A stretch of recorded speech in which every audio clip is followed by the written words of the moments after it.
Bienvenidos, queridos espectadores. Terminamos hoy nuestro ciclo dedicado a la pasión de Jesús en cada uno de los evangelistas.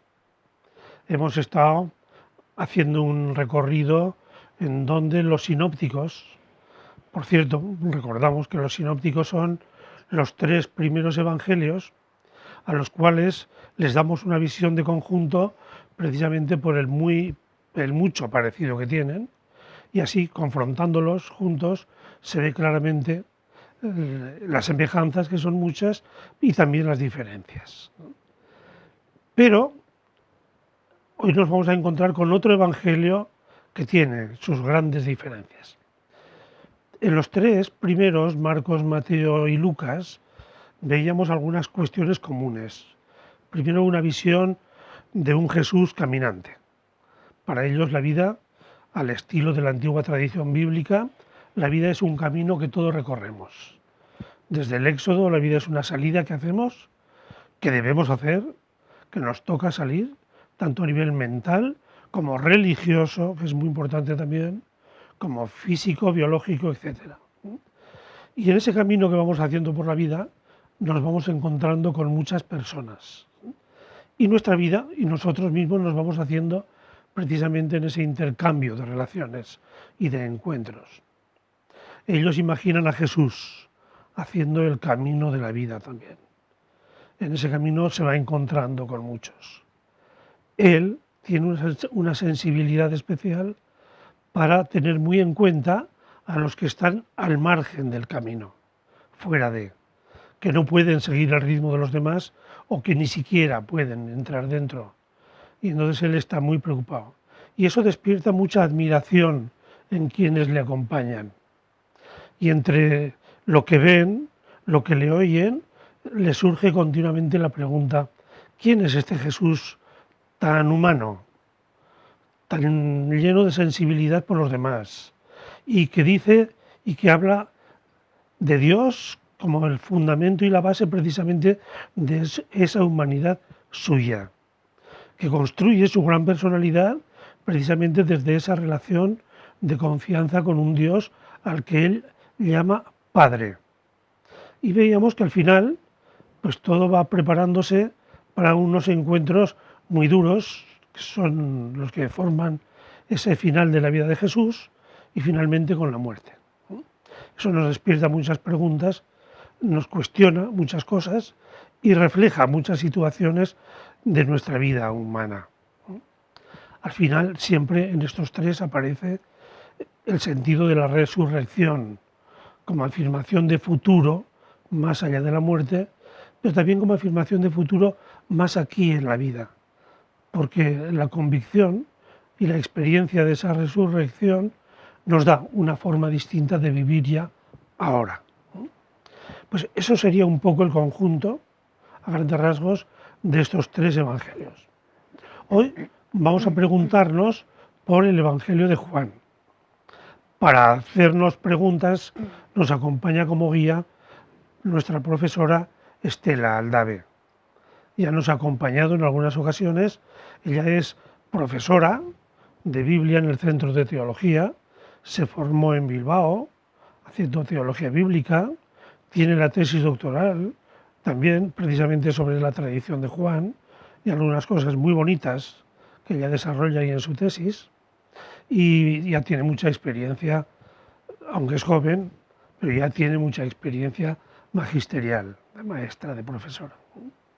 Entonces nos vamos a dirigirle a ella, primero agradeciéndole que esté aquí con nosotros y preguntándole cuál sería el proyecto de Juan al escribir su Evangelio, y nosotros cómo convendría situarnos al comenzar este Evangelio de cara a entender la pasión de Jesús en Juan. Bueno, primero buenas tardes y muchas gracias, Pepe, por tu invitación. Efectivamente, lo que planteas es muy atinado, porque el relato de la pasión del cuarto Evangelio tiene entidad por sí misma, pero lo que el cuarto Evangelio nos ha contado antes también influye en lo que Juan nos cuenta y lo que no nos cuenta en la pasión. Y bueno, entonces lo primero que tenemos que tener en cuenta es que el cuarto evangelio difiere de los otros tres. Hablamos de los tres sinópticos y Juan. Juan comparte muchos elementos con los sinópticos, pero en otros plantea muchas diferencias, ¿no? Entonces, bueno, la estructura del cuarto evangelio la estructura interna es bastante simple, arranca con el prólogo, después tenemos el libro de los signos entre los capítulos 2 y 12, y a partir del capítulo 13 empieza lo que se llama el libro de la hora, que arranca con el lavatorio de los pies, ya es la última cena. Al lavatorio le siguen pues unos cuantos discursos de despedida en los que Jesús se despide de sus discípulos, y en el capítulo 18 ya arranca el relato de la pasión, hasta el capítulo 20 donde ya tenemos los relatos de la resurrección, ¿no? De tal manera que bueno, pues el lector del cuarto evangelio, a partir del capítulo 13, ya está bueno, pues con el horizonte de la muerte en perspectiva, ¿no? Pues porque Jesús ya está con los suyos y se dirige exclusivamente a ellos en la cena, y después ya está todo el proceso de la pasión desatado. Además, hay dos datos, dos detalles que son muy importantes. Uno que ha salido de alguna manera en las sesiones que me han precedido en este ciclo del relato de la pasión, que es el episodio de Jesús en el templo. En los evangelios sinópticos es el detonante de la muerte de Jesús, es decir, pues Jesús viene arrastrando un conflicto desde atrás, pero este episodio del templo es lo que desencadena ya pues el proceso que va a culminar en la muerte, y el cuarto evangelio lo adelanta hasta el capítulo 2. Esto significa que el lector ya desde muy al inicio tiene en mente que el conflicto de Jesús es muy acusado, ¿no? Y además la condena a muerte de Jesús también se adelanta mucho, se adelanta al capítulo 11. Después de la vuelta a la vida de Lázaro, el último gran signo de Jesús, se reúne el Sanedrín, está Caifás ahí, y se le condena a Jesús a muerte. Y ya está, es decir, la sentencia está echada, ¿no? De tal manera que, como digo, la muerte en el cuarto evangelio está, creo que podemos decir que está quizá mucho más presente en todo el relato desde el inicio. Y esto es una paradoja, porque al mismo tiempo el cuarto evangelio es, pues ahora en el diálogo podemos ir profundizando en estos aspectos, el que nos presenta la muerte de Jesús eliminando parte de los elementos más dramáticos desde el punto de vista humano que están de manera más cruda en Marcos, y nos presenta la muerte de Jesús ya en clave más interpretada, y la clave es la muerte como glorificación, ¿no? Entonces, es decir, los elementos más dolientes tienden a suavizarse, pero al mismo tiempo, es decir, esto es verdad, pero al mismo tiempo Jesús está mucho más enfrentado a los judíos y al imperio desde el inicio, ¿no? Entonces, son estas dos características que aparentemente son contradictorias las que conviven en Juan, ¿no? Cuando un autor nos habla de Jesús, decíamos también estos días anteriores que tiene muy en cuenta no solo el ambiente y el momento en que Jesús vivió, sino también el ambiente en el que él vive y la comunidad para la que él escribe. ¿Cuál sería el ambiente de esta comunidad de Juan? Sí, es muy buena pregunta, porque sin el contexto no podemos entender la obra, ¿no? Efectivamente, lo que tenemos en el cuarto evangelio es una reflexión muy seria y muy profunda sobre la identidad de Jesús. Bueno, esta es la pregunta que está en todos, como hemos ido viendo, ¿no? Pero que se hace, es decir, es una pregunta que está en todos, que cada uno responde de una manera, y la respuesta que se da en Juan depende en muy buena medida del contexto en el que viven los grupos joánicos. El itinerario, aquí, voy a tener que resumir mucho porque no es este el tema que nos ocupa, ¿no? Es decir, tenemos pues unos grupos que tienen un itinerario bastante largo en el tiempo, pero sobre todo, simplificando mucho, los grupos joánicos tienen un fuerte conflicto con el judaísmo de su tiempo. El otro día Melendo habló del conflicto con el judaísmo que late en la comunidad de Mateo.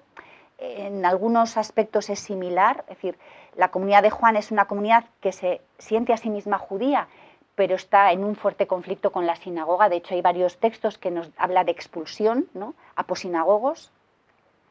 Y luego también es muy importante el conflicto con Roma, ¿no?, que aparece de distintos modos. Entonces, bueno, la comunidad de Juan vive dificultades con el contexto religioso, pues por la percepción, la imagen que tiene la comunidad de Dios, la interpretación que hace de la tradición judía, lo que confiesa Jesús, y también con Roma posiblemente por el estilo de vida que los grupos juánicos adoptan, pues en el mundo en el que están, ¿no?, que para Roma pues representan una amenaza y, bueno, pues hay una polémica ahí también, ¿no? Es también el Evangelio que está más próximo a la cultura helenista, ¿verdad? Sí, es decir, cultura helenística y cultura judía. Claro, hoy es muy difícil separar ambos ámbitos porque sabemos que el judaísmo estaba muy helenizado, ¿no? Pero el judaísmo está presente en todo, es decir, en Juan aparecen muchas fiestas judías, no solo aparece la Pascua, aparece también la fiesta de las tiendas, la fiesta de la dedicación, aparece mucho el templo, se citan muchas citas de las Escrituras, el judaísmo está muy presente, pero el mundo helenístico también, ¿no? Es decir, no se puede entender el cuarto evangelio sin entender, por ejemplo, el concepto grecorromano sobre la amistad, el mundo de las asociaciones, es decir, incluso, bueno, pues hay el tema del logos, se ha pensado mucho, aunque es un concepto que también puede venir del judaísmo, no está esto tan claro, ¿no? En todo caso, sí, pues son grupos que viven, sobre todo en la última etapa, yo creo que están en una ciudad del Imperio Romano. Entonces todo ese mundo aparece en los textos, ¿no?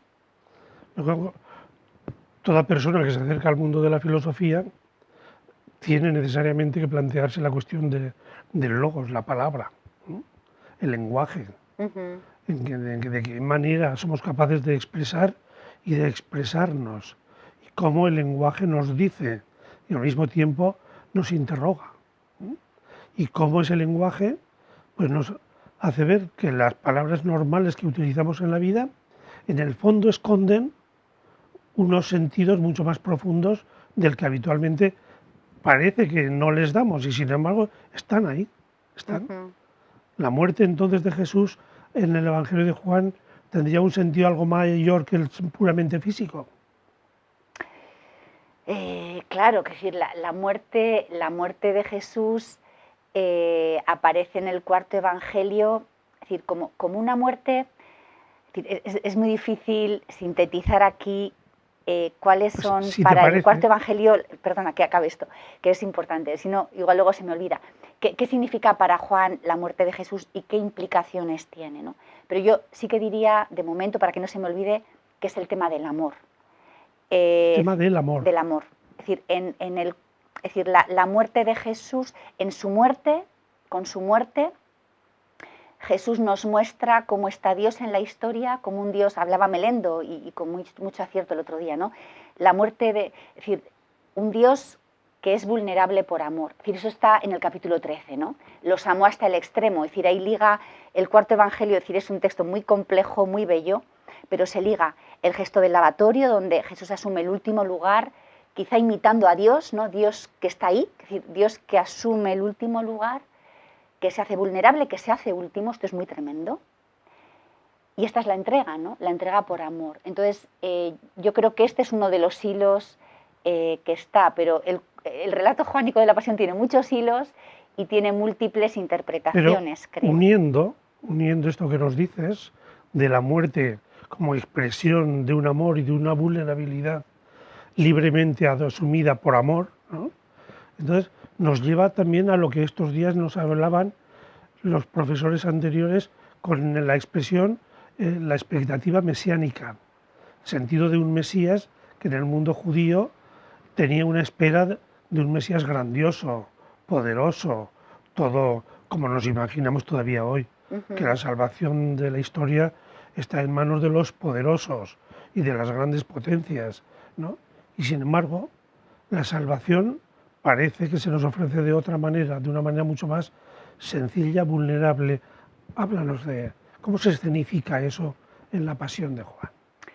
Sí, de muchos modos. Te diría, bueno, hay muchos temas aquí, pero voy a fijarme en dos.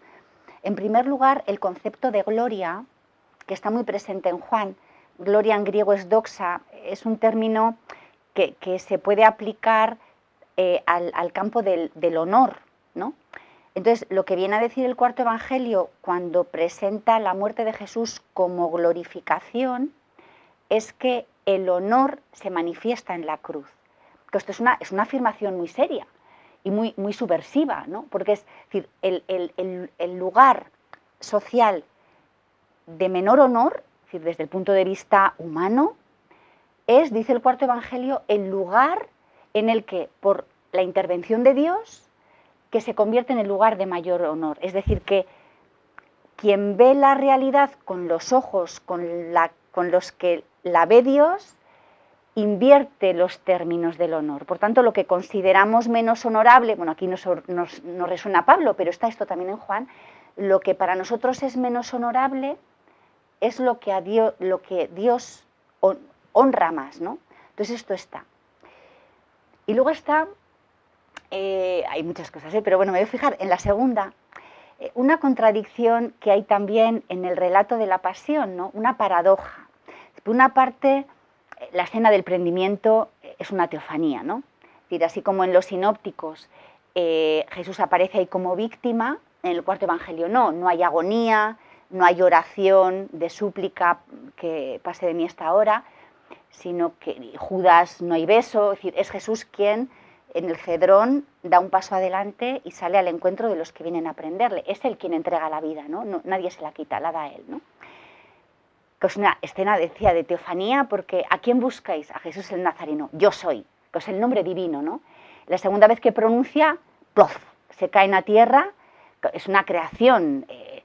Indudablemente los que, según el cuarto evangelio, vienen a por Jesús son un montón, romanos, una cohorte, los judíos, mucha gente. Es decir, es impensable que eso históricamente fuera así, pero es la relectura que hace Juan de los acontecimientos, ¿no? Entonces Jesús aparece en otros lugares también, luego igual podemos retomar este hilo, aparece dominando la situación, él es quien entrega la vida, pero al mismo tiempo, aquí está la paradoja, yo creo que es el evangelio que más subraya el tema de que Jesús está físicamente sometido. El verbo atar, en pasiva atado, aparece muchas más veces. Jesús está atado, lo atan desde el principio y sigue subrayando, lo llevan atado donde Caifás, lo llevan atado. Y el ecce homo, que es la mayor ridiculización, ¿no? Es decir, es una escena también característica de Juan. Pilato lo saca para que todos contemplen a Jesús, que está pues vestido de manera ridiculizada, y este es el hombre, ¿no? Entonces ahí está, me parece a mí que es una escena que tiene mucha tensión, porque hay dos maneras de comprender la historia, ¿no? La habitual entre nosotros, la del honor humano, social, y la manera de contemplar la historia a Dios, ¿no? Entonces, bueno... Por un lado iría de alguna manera la apariencia de la historia. Eso es. Y por otro lado el sentido profundo, de manera que el Señor, que es humillado hasta el extremo, hasta la situación más humillante que pueda, sin embargo, en Juan aparece, por lo que yo estoy entendiéndote, como que en Jesús es Él el que desde la libertad se hace y permite que lo sometan a esa humillación y no pierde de alguna manera ni su libertad ni su dignidad humana, para desde allí poder seguir siendo Él el que de alguna manera está expresando que no es a la fuerza como lo hacen, sino que es Él el que deja que lo hagan precisamente por amor. Por amor. Eso es, por eso decía antes, ¿no? Que claro, Juan interpreta ya mucho los hechos, profundiza en la identidad de Jesús. Entonces, la pasión también depende en buena medida de lo que nos ha dicho el cuarto evangelio en el capítulo 10, el discurso del buen pastor, que da la vida por las ovejas. Dice, nadie me la quita, yo la entrego, ¿no? Entonces, en la pasión esto se retoma, ¿no? Entonces, Jesús nadie le quita. Entonces, hay elementos que desaparecen, por ejemplo, el cireneo, ¿no? Simón de Cirene, no ayuda a Jesús. Jesús carga con su cruz y va él llevándola. En este elemento Juan también difiere, ¿no?, de los sinópticos, y yo creo que se puede sostener históricamente más bien el dato sinóptico, pero aquí lo que Juan presenta es esto, pues Jesús dominando él la situación, aunque con esta paradoja, porque en otros momentos claramente no está dominando la situación, porque está atado, porque Pilato lo somete a la ridiculización pública, etcétera, ¿no? Entonces pero es muy bonito este sentido que nos dices, de que Juan lo que hace es interpretar y entonces querer expresar lo que en el fondo se encierra, porque estoy viendo yo ahora, así con mi imaginación, en una cultura como es la nuestra de imagen, en que en todos los medios de comunicación, sobre todo los de la imagen, como son pues, la prensa, las revistas del corazón, la televisión con sus programas, en donde ahí, en esa ventana, en ese balcón, diríamos, nos aparecen siempre modelos, modelos de ser humano, todos guapos, todos ricos, todos aparentemente poderosos, todos jóvenes, todos, una humanidad idealizada, pero que es pura apariencia. Y en cambio en Jesús se nos propone, si tuviéramos el mismo balcón o la misma posibilidad, ¿no?, de hacer aparecer en la pantalla a un ser humano reducido a una piltrafa humana, pero eso hecho desde su propia decisión, desde su libertad y desde su corazón solidario y sensible con todas las víctimas del mundo. Es genial. Sí, más podríamos decir, quizá me atrevo a tirar un poco de ese hilo, ¿no? La belleza reside en la amistad, es decir, para el cuarto evangelio el tema de la amistad es muy importante. Los hermanos de Metania, en el capítulo 15, ¿no?, ya no os llamo esclavos, os llamo amigos. Es decir, el tema de la amistad, los que forman parte de la comunidad son amigos entre sí, son amigos de Jesús. Ahí está la belleza, ¿no? No tanto en la apariencia, sino en las relaciones. Jesús comienza pues su pasión y se encuentra también ahí rodeado de personas. ¿Qué función tienen estos personajes que acompañan a Jesús en sus últimos momentos según estas interpretaciones de Juan? Podríamos hablar mucho. Primero, el discípulo amado, ¿no? Quizá no me voy a detener mucho en él porque esto daría para otra sesión. El discípulo amado, que es el enigma, no uno de los enigmas del cuarto evangelio, que es el modelo de discípulo según esta obra, aparece en el capítulo 13, no aparece antes. Yo creo que de manera intencionada, porque decíamos antes que para el cuarto evangelio la muerte de Jesús es muy importante, el hecho de que el discípulo amado, que es el discípulo ideal, irrumpa en escena justo en la cena, significa que el evangelio nos está diciendo que solo quien está con Jesús en el momento de su muerte y le acompaña ahí puede ser discípulo suyo, ¿no? Este discípulo que está en la cena, recostado en el pecho, que aparece en el palacio de Anás, un poquito más adelante, ¿no?, en el capítulo 18, y que luego está a los pies de la cruz. Una escena que es también muy teológica. En el cuarto evangelio Jesús no muere solo, hay 4 mujeres que están ahí, y luego su madre y el discípulo amado, ¿no?, con quien Jesús entabla un diálogo, que es un diálogo teológico, ¿no? Mujer, ahí tienes a tu hijo, ahí tienes a tu madre, ¿no? Bueno, pues ahí, dice, y desde ese día el discípulo, las traducciones castellanas dicen la recibió en su casa, pero el texto griego es como la recibe en lo propio, ¿no? Entonces, bueno, pues ahí yo creo que se está hablando de la comunidad creyente que nace a los pies de la cruz, que nace de la herida de Jesús, esa herida del costado. Es decir, los que siguen a Jesús acogen la muerte. El discípulo amado entonces no sería una persona concreta, sino simbolizaría entonces a esa expresión nuestra, el creyente. No podemos descartar que existiera, es decir, que este discípulo amado tenga algún vínculo con un discípulo de la primera hora que sería en este caso quien transmitió la tradición que dio origen al cuarto evangelio, ¿no? Pero indudablemente que yo creo que eso puede ser, es también una figura literaria porque tiene una función como de espejo para el lector, ¿no? Ahí se le dice al lector a quién se tiene que parecer, ¿no? Entonces, bueno, esta es pues una figura muy importante en la Pasión. Otra figura, bueno, pero ahí estaría, bueno, me voy a fijar en los juicios, ¿no? Los representantes del mundo judío. En el relato joánico de la Pasión aparece Caifás, pero aparece también Anás. Anás tiene protagonismo porque Caifás le ha condenado a muerte en el capítulo 11.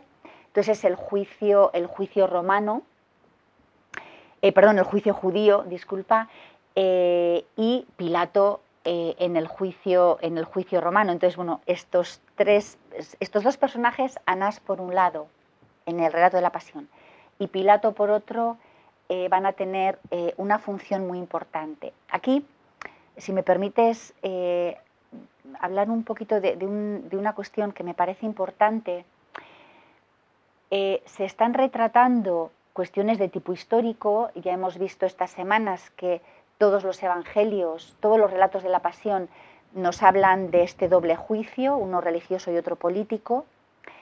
Es decir, esto es un elemento posiblemente histórico, tradicional, pero al mismo tiempo en Juan tiene rasgos muy específicos, y yo creo que aquí también se le está haciendo a la comunidad lectora del cuarto evangelio, oyente, una propuesta de vida, ¿no? Entonces, en el diálogo con Anás destaco dos cosas, se podrían decir muchas, pero destaco dos cosas. Una, que Jesús tiene menos silencio que en los sinópticos, habla más. Y dos, que subraya el tema de la parresía. La parresía, que es un término que se ha puesto bastante sobre la mesa en estos últimos años, que es hablar con libertad, ¿no? Abiertamente. Entonces, bueno, esto para Juan es importante, ¿no? El seguidor de Jesús tiene que estar dispuesto a mostrar abiertamente a quien sigue, ¿no? Con su modo de vivir. Una cosa que tolera mal el cuarto evangelio son estos que no se manifiestan creyentes por miedo, ¿no? Como Nicodemo, que va siempre y medio a escondidas, ¿no? Entonces estos dos temas de Anás. Y luego Pilato, la escena con Pilato no tiene desperdicio, ¿no? Es una escena muy larga, mucho más larga que en los sinópticos. Bueno, de hecho son como varias escenas. Subrayo rápidamente algunas cuestiones en las que también está en juego esta propuesta de vida para la audiencia de Juan, ¿no? Pilato se somete un poco a los judíos no quieren entrar en el pretorio, de tal manera que sale él. Esto es un poco una construcción también es dudoso que Pilato, con el carácter que tenía, se sometiera de esta manera, ¿no? En todo caso, Jesús, cuando está con Pilato a solas, habla, es alguna vez que se queda callado, y cuando está en público calla, ¿no? Es decir, aquí el cuarto evangelio juega mucho con los momentos en los que Jesús habla y da testimonio con mucha valentía, y los momentos en los que no pronuncia palabra, ¿no? Quizá aquí pues también nos está mostrando, estamos pensando en audiencia de Juan que tiene que resistir en un contexto difícil, a la que se le dice, bueno, pues hay momentos en los que hay que hablar y hay momentos en los que también, ¿no? Pues hay que ir con cierta prudencia, ¿no? Entonces, bueno, en el diálogo, que tiene elementos muy propios del cuarto evangelio, mi reino que no es de este, eres rey, sí soy rey, pero de un reino que no es de este mundo, no todo el que conoce la verdad. Es decir, entonces, bueno, pues ahí Jesús está dando testimonio de la fe joánica, ¿no? Y está mostrando, los textos muestran que, bueno, pues Pilato no se entera, es decir, está fuera, ¿no? de la órbita de Jesús, y bueno, pues la autoridad ante Pilato la tiene Jesús, ¿no? Entonces, bueno, digo que es una escena también de mucha tensión, ¿no? En la que también aparecen estos elementos de burla y de dominio de Pilato, pero bueno, luego Jesús habla y le llega a decir a Pilato que él no tendría ninguna autoridad si su padre no se lo hubiese dado. Es decir, entonces, bueno, aquí descubro lo que yo llamo contramemoria, ¿no? Que es cómo cuentan la historia de Jesús comunidades que están marginadas y que a su vez están siendo sometidas por imperios poderosos, ¿no? Entonces, bueno, pues aquí está la memoria de la vida de Jesús que hace pues la comunidad de Juan, ¿no? Siempre en Juan con ese doble o múltiple nivel de comprensión de su lenguaje, porque con la misma palabra puede decir varias cosas, ¿no? Y sobre todo profundidad. Oye, un personaje muy especial que aparece en Juan, ¿qué es de María Magdalena? María Magdalena. Bueno, María Magdalena es, como en todos los evangelios, una de las mujeres que va al sepulcro de Jesús, ¿no? Los textos de los 4 evangelios la mencionan, es la única que persiste en todos, el grupo de mujeres varía. Lo que hace el 4.º evangelio es presentárnosla sola yendo a visitar a la tumba. Decías antes de los personajes de Juan, al 4.º evangelio le gustan los encuentros tú a tú con Jesús, ¿no? Nicodemo, ¿no? En el capítulo 3, Marta, María de Betania. Entonces, yo creo que lo que tenemos en el capítulo 20 pues es una escena también creada por Juan, estilizada. Entonces, es el testimonio, el encuentro que tiene esta mujer que va al sepulcro de Jesús a hacer duelo, ¿no? Entonces, bueno, la escena de aparición es larga porque tiene entre medio esta carrera entre Pedro y el discípulo amado al sepulcro. Pero bueno, resumiendo, María va a la tumba, ve la piedra corrida, va a buscar a los discípulos, les comunica y después nos la encontramos llorando, ¿no? Entonces, bueno, en María Magdalena hay un proceso creyente en ese relato que es, bueno, pues una técnica que utiliza Juan en otros lugares. Entonces, llora, hace duelo y en ese llorar, el verbo llorar se repite mucho, hay un tránsito de un ver que no termina de descubrir a Jesús, ¿no? Que ve y ve, piensa que es el jardinero, todo esto, y Juan utiliza unos verbos ahí y luego utiliza otro verbo que es un ver que reconoce, ¿no? Es decir, nos viene a decir que 2 cosas. Una, que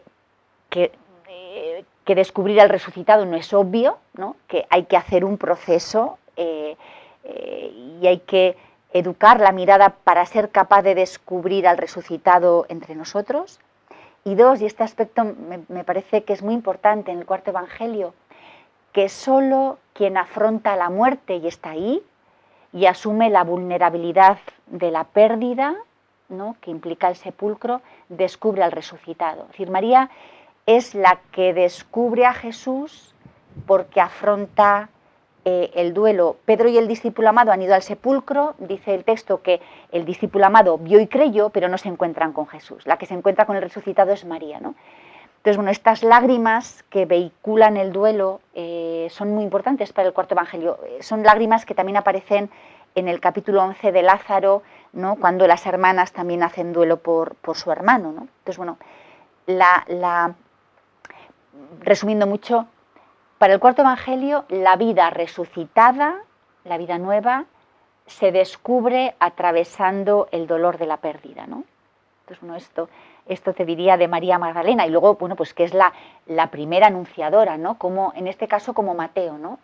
El 4.º evangelio le da mucha importancia al testimonio de la mujer. Es la primera y es ella la transmisora a los discípulos que están reunidos en Jerusalén, ¿no?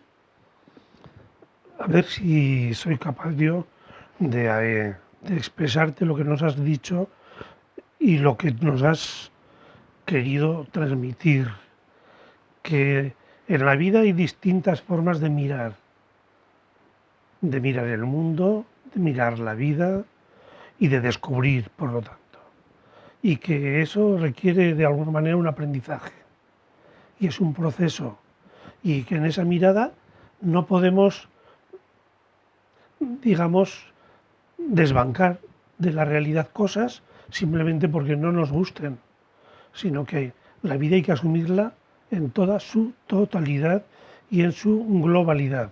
Pero dentro de todo eso, que aparentemente parece como muy triste o puede tener un final muy desdichado, podemos descubrir cosas sorprendentes, Ujú. como por ejemplo la dignidad de un ser humano que nos parecía que no pintaba nada, o la presencia de Dios en las realidades más terribles. Ujú. ¿Sería algo así? Sí, me parece que es una idea muy bonita y casa con el cuarto evangelio, ¿no? Es decir, aprender a mirar, ¿no? Es decir, el creyente es el que sabe mirar la realidad, pues de un modo quizá, es decir, con el modo de Dios, ¿no?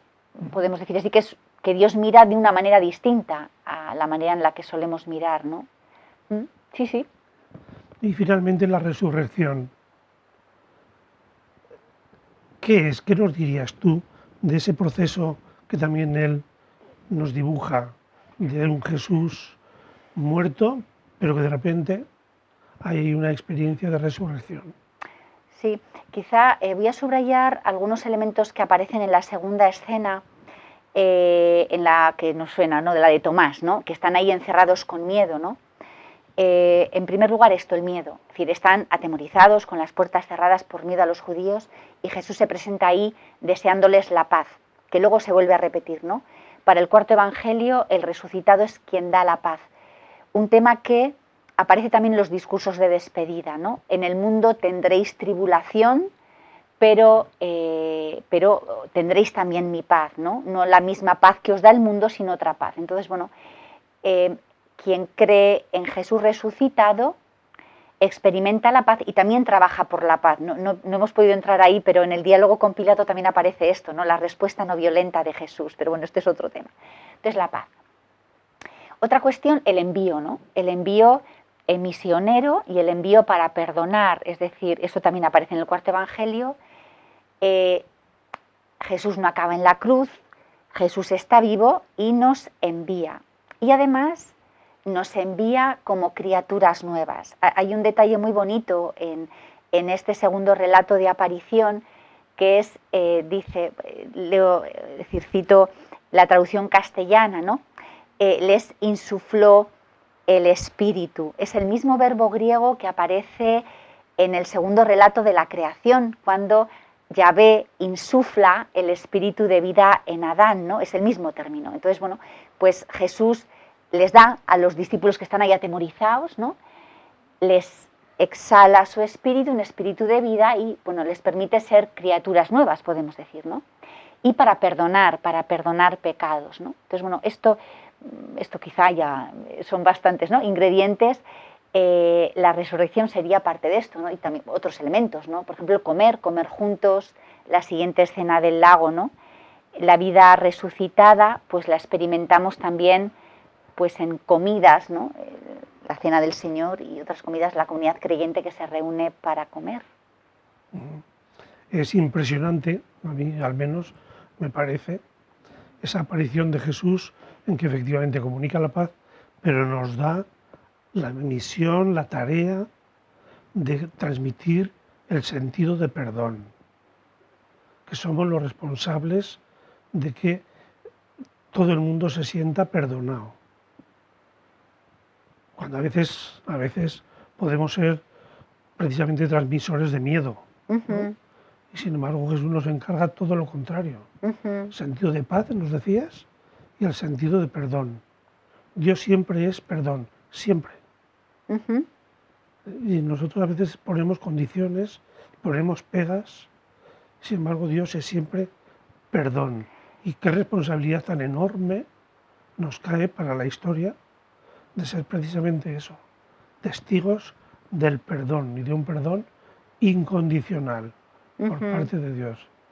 Al mismo tiempo que es genial, ¿no? Sí, ¿no? Como ser vehículos de reconciliación. Yo a veces pienso, ¿no? Que hay un autor, un estudioso de Jesús, que dice esto, ¿no? Que Jesús quiso generar una cadena de reconciliación, ¿no? En la Ujú, historia. Y me parece una idea muy bonita y que es lo que tenemos en los evangelios, ¿no? ujú. Ser la comunidad que reafirmamos que Dios es Padre Ujú, y que desde ese sentido familiar y cercano de Dios, todo es luego transmisión de solidaridad, de entrega, como los padres hacen, de perdón, que los padres siempre recogen y reconcilian, y por lo tanto de alegría y de vida. ujú. Pues muchas gracias, Estela. A ti un placer. por esta presentación de la pasión en el Evangelio de Juan, que nos habla de vida, que nos habla de futuro también, y de un futuro no como a veces lo imaginamos, pero sí siempre un futuro de una vida más plena que esta que tenemos aquí, que a veces se parece más a una vida de muerte que a una vida realmente a la que aspiramos los seres humanos. Pues muchas gracias de nuevo y gracias a ustedes por su atención. Hasta otra vez.